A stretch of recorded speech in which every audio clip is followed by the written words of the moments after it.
আসসালামু আলাইকুম বন্ধুরা। পবিত্র রমজান মাস চলছে। ইফতারে ভাজা পোড়া আমাদের খাওয়ার পর রাত্রে সেহরির সময় ভাত খেতে তেমন একটা পছন্দ করি না অনেকেই। তাই আজকে একটি ভিন্নধর্মী খাবার শেয়ার করতেছি, যেটি একজন বানাচ্ছে। তা বাদাম লাড়া যেটাকে বলা হয়, কাঁচা শুটকির সাথে বাদাম বাটা আগেই বেটে নেওয়া হয়েছে, এটাকে বাদাম লাড়া বলা হয়। পেঁয়াজ কুচি করা রেখেছিল আগেই করা।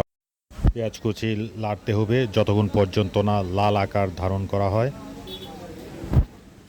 সামান্য পানি এবং শুটকি দুটো ধুয়ে রাখা শুটকি দুটো ছেড়ে দেওয়া হবে। এছাড়া হচ্ছে দুইটা শুটকি, পেঁয়াজ লাল আকার ধারণ করা হয়েছে, সাথে একটু পানি দেওয়া হয়েছিল।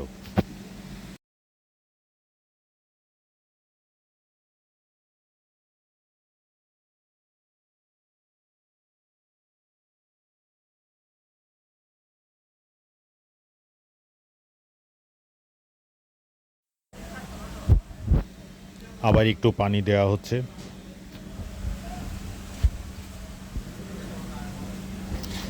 কাঁচামরিচ 3টা দেওয়া হলো। তারপর হলুদের গুঁড়া, ধনিয়া গুঁড়া, সামান্য পরিমাণ মরিচের গুঁড়া এবং জিরার গুঁড়া। তারপর ভালো মতো নাড়তে হবে। তারপর একটু নাড়তে হবে।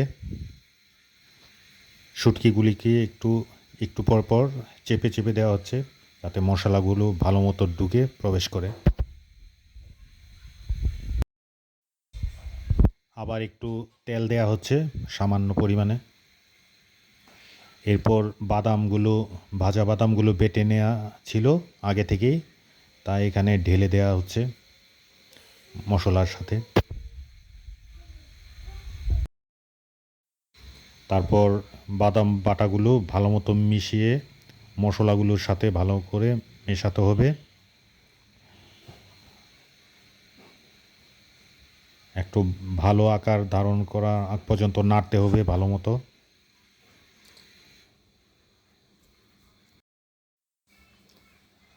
এখন লবণ দেওয়া হচ্ছে আবার পরিমাণ মতো।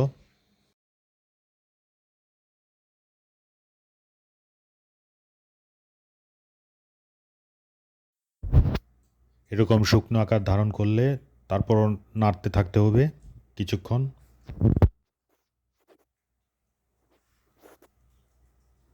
একদম শুকিয়ে যাওয়ার পর তাতে সামান্য পরিমাণ পানি দিতে হবে আবার।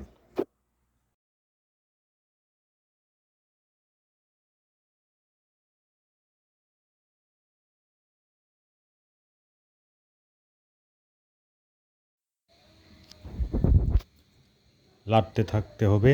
এখন আবার একটু সামান্য পরিমাণে পানি দেওয়া হলো। এটা শেষ মুহূর্তের দিকে আবার পানিটা দিতে হয়। তারপর আবার কিছুক্ষণ লাড়তে হবে।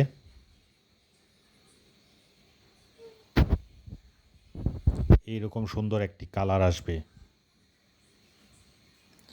পানিগুলো শুকিয়ে যাওয়ার আগ পর্যন্ত লাড়তে হবে কিছুক্ষণ পর পর।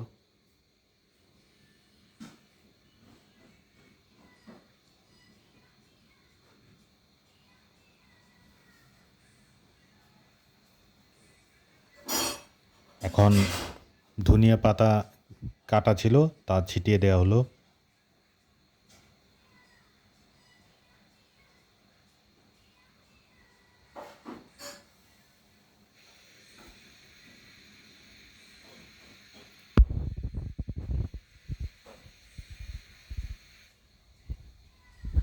লেবু পাতা,